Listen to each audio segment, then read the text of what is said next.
Brother said that I stole his money from the wedding, and now the whole family hates me. Days later, I came to the family dinner, showed video proof, and shocked everyone. The wedding day was as beautiful as anyone could have hoped for. My brother Elijah was radiant in his designer suit, and Brianna, his now wife, looked like the happiest woman alive. Everything went smoothly, the vows, the champagne toasts, the dancing. If there was any tension, I didn't feel it. At least not until the night after the wedding. The family had gathered at my parents' house to relax and talk about the big day. We were in the middle of rehashing funny moments from the dance floor when Elijah stood up dramatically. His voice shook as he announced something that hit me like a truck. Jane stole our honeymoon money. $10,000. It's gone. The room fell silent. I could feel everyone's eyes turn to me. My brain couldn't process what he had just said. Stole? Me? It was absurd. Before I could even defend myself, Elijah went on and on. He talked about how devastated he was, how he'd been crying all day, and how betrayed he felt. Brianna sat frozen, looking like she'd been hit by a freight train. My parents, however, immediately sprang into action to support him. Jane, how could you do this? My mother said, shaking her head in disappointment. You ruined everything.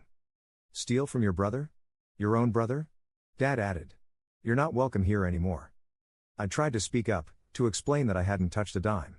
I pointed out that I had been at the front desk all night in full view of everyone and that I didn't even know where the money was kept. Brianna, to her credit, seemed unsure, even saying, I don't think Jane would do something like that. But Elijah wasn't having it. Stop defending her, Brianna, he snapped. She's lying.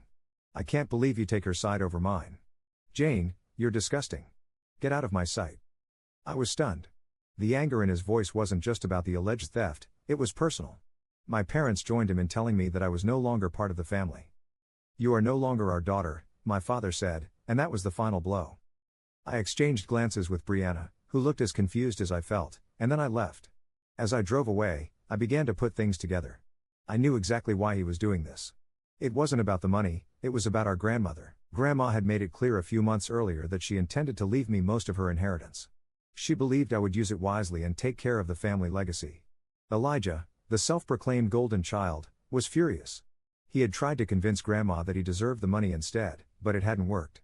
Now that Grandma's health was failing, Elijah was desperate to make me look like the bad guy. It was his way of sabotaging me.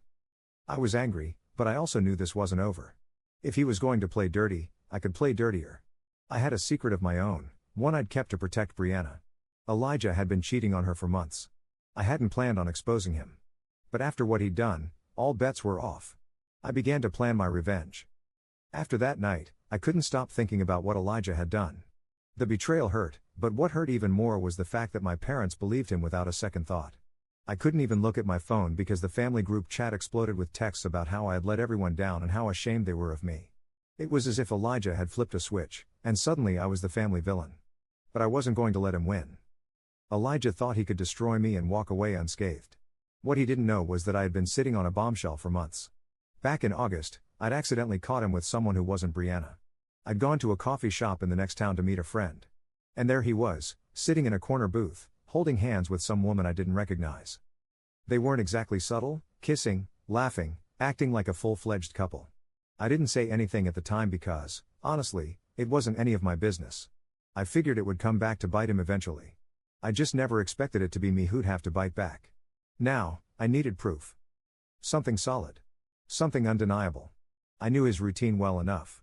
He'd always claimed he was visiting a friend or running errands when he disappeared for a few hours each week. It didn't take a genius to figure out what he was really doing. My best guess was Thursday, around 7 p.m., that seemed to be his usual window. So I parked my car down the street from his house and waited. Sure enough, just after 6:45, Elijah walked out, got into his car, and drove away. I followed him, keeping a good distance so he wouldn't notice. He went to the same coffee shop where I'd seen him before. The woman was waiting for him in the parking lot.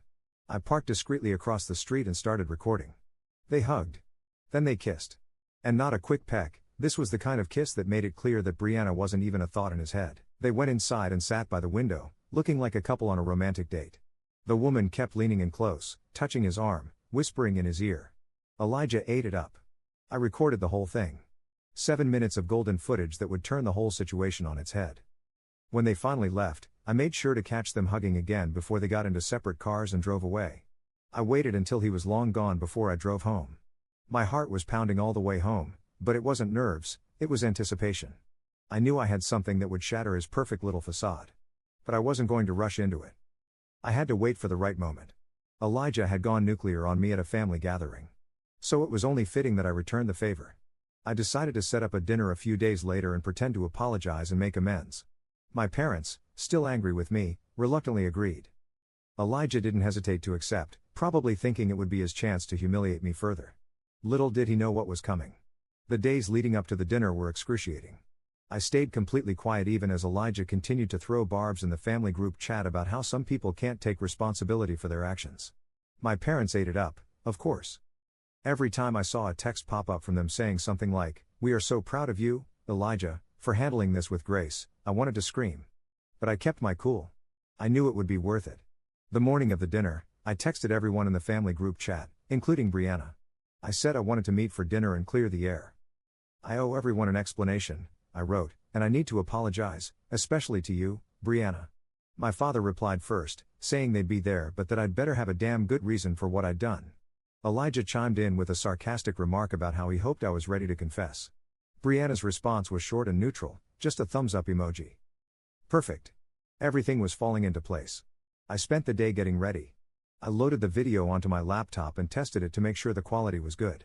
I also printed out screenshots, just in case anyone tried to accuse me of faking the footage. When I arrived at my parents' house for dinner, I felt like I was going into a battle, and I was ready to win. The atmosphere was tense as I walked in. My father barely acknowledged me, and Elijah sat at the head of the table, looking smug as ever. Brianna was next to him, quiet and reserved, as she had been since the accusation.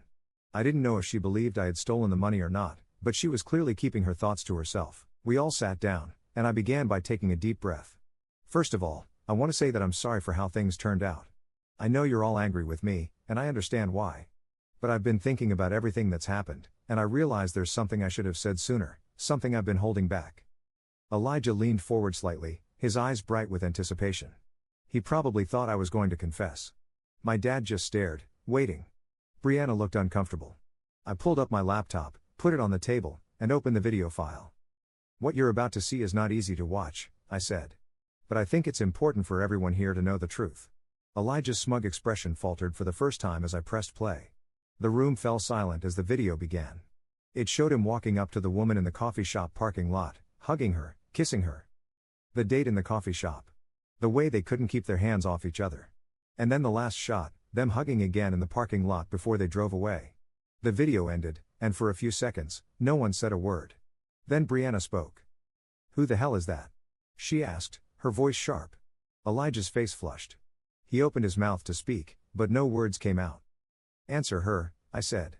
"You accused me of stealing, of tearing this family apart, when all along you were the one who was lying. This isn't your friend, is it? How long has this been going on?" Elijah stammered, but Brianna didn't wait for him to answer. She pushed back her chair and stood up, her face a mixture of anger and disbelief. "You've been cheating on me," she said. "The whole time I was working my ass off to give you the life you wanted. The Maldives? The car? All of it? For this?" My father looked like he'd been hit by a truck. He turned to Elijah, his voice shaking. "Elijah, is this true?" Elijah finally managed to speak. "It's not what it looks like," he said, but no one believed him. "This will be a lesson to you, Elijah," I said, standing up. "You started this war.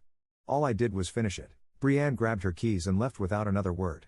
My parents, still in shock, turned on me. "How could you do this to him?" my mother said. "Me?" I shot back.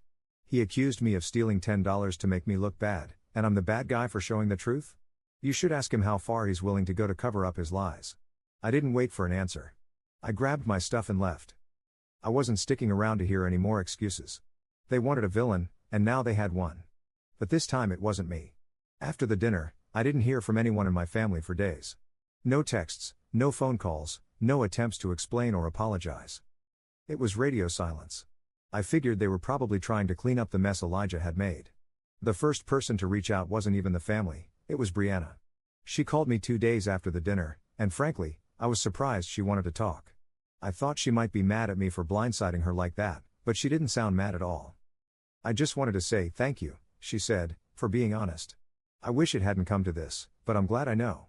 We talked for a while, and she told me she'd already started making arrangements to move out of the house she shared with Elijah. She also mentioned that she'd canceled their trip to the Maldives and stopped making payments on the car she'd promised to buy him. He can figure out his own life now, she said. I asked her if Elijah had tried to talk to her since the dinner. He's been blowing up my phone, begging me to understand, she said. But there's nothing to understand. He cheated. End of story. Hearing her say that gave me a strange sense of closure. At least someone in this whole mess was seeing things clearly. A few days later, my dad finally contacted me. He sent me a long, guilty text message about how disappointed he was in me for ruining Elijah's relationship and how family should always support each other, no matter what.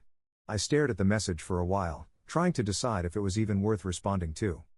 In the end, I sent back a short reply. Family supports each other by telling the truth, not by covering up lies. Maybe you should think about that.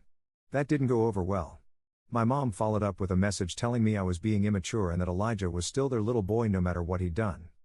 It was ridiculous. They were willing to overlook his cheating and manipulation just because he was their favorite. Meanwhile, Elijah remained silent. Not a word from him. I didn't know if he was too ashamed to speak or if he was planning his next move, but either way, I didn't care. He'd lost his fiancée, his free trip to the Maldives, and probably most of the sympathy he'd soaked up from my parents. Still, I couldn't shake the feeling that this wasn't over. Elijah wasn't the type to admit defeat. If he was quiet, it was because he was plotting. And I wasn't wrong. A week later, he made his move. I woke up one morning to a barrage of texts from mutual friends and extended family. Apparently, Elijah had begun to spread a new story, that I had set him up to ruin his wedding and sabotage his relationship.